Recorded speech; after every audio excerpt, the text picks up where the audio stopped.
Mga ka-mechanics, nakita ko na rin yung problema dito sa hazard natin, sa signal light. Kasi nung una, may hazard, pero nag-signal ka sa right, hazard pa rin ang lumalabas. Signal ka sa left, hazard pa rin ang lumalabas.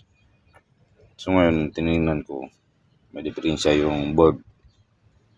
Kaya grounded na siya. So ang ginawa ko, kinat-off ko yung dalawa na left and right na hazard. Tapos nag-rectan ako doon sa relay. Yan.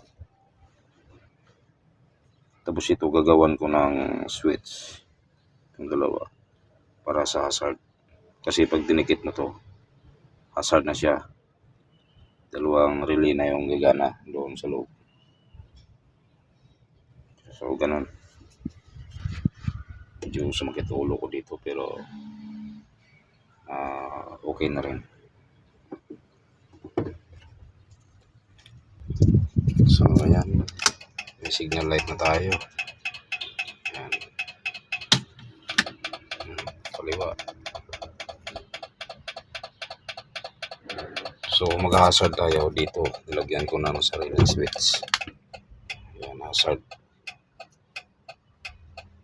Wala na dito kasi sira na yung board. Sira yung board dito sa baba. Kaya dito na. So nahirapan talaga ako dito. Kasi yung mga relay wala na masira. Yung fuse yung putol.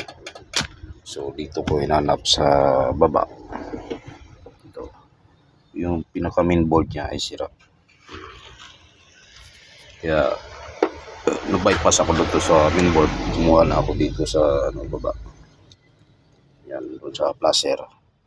Kaliwa kanan. Tapos papunta ng switch. Kaya hazard na ito. Wala na dito.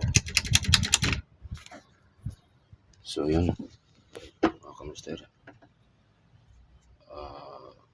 Hazard signal light diagnose.